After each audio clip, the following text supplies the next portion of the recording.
बोल न्यूज की खुसूसी ट्रांसमिशन में आपको खुशामदीद कहेंगे। मैं हूं अरबाब जहांगीर और इलेक्शन के रिजल्ट्स आने का सिलसिला जारी है। 127 लाहौर से आपको अपडेट करेंगे, जहां नून लीग के अता तारड़ 98,210 वोट लेकर कामयाब करार पाए हैं और आजाद उम्मीदवार मलिक जहीर अहमद ने यहां पर 82,230 वोट लेकर दूसरा नंबर हासिल किया है। तो इसका मतलब पाकिस्तान पीपल्स पार्टी के चेयरमैन बिलावल भुट्टो जरदारी यहां पर जीत नहीं सके और सिर्फ 15,005 वोट लेकर बिलावल भुट्टो यहां पर तीसरे नंबर पर रहे हैं। बड़ी शिकस्त बिलावल भुट्टो जरदारी की। लाहौर से उन्होंने इलेक्शन लड़ने का फैसला किया। इन्हें 127 लाहौर के कैंडिडेट थे, लेकिन नून लीग के तारड़ यहां पर 98,000 से जायद वोट लेकर कामयाब करार पाए और आजाद उम्मीदवार मलिक जहीर अहमद ने अच्छी फाइट उनको दी। 82,230 वोट हासिल किए और दूसरे नंबर पर रहे। और हैरानकुन तौर पर पाकिस्तान पीपल्स पार्टी के चेयरमैन बिलावल भुट्टो जरदारी यहां पर तीसरे नंबर पर रहे, सिर्फ 15,005 वोट हासिल कर सके हैं। तवक्कुआत के बरक्स इस नतीजे को कहा जा सकता है, चूंकि पाकिस्तान पीपल्स पार्टी के चेयरमैन बिलावल भुट्टो जरदारी को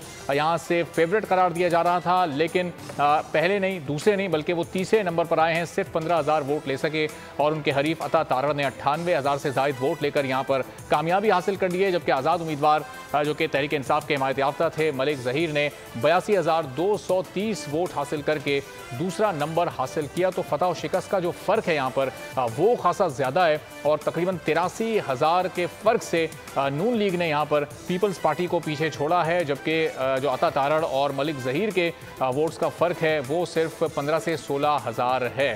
तो पाकिस्तान पीपल्स पार्टी यहाँ से नाकाम हो गई है और इसी सीट से सबसे ज़्यादा तवक्कुआत थी पाकिस्तान पीपल्स पार्टी को कि यहाँ से पाकिस्तान पीपल्स पार्टी का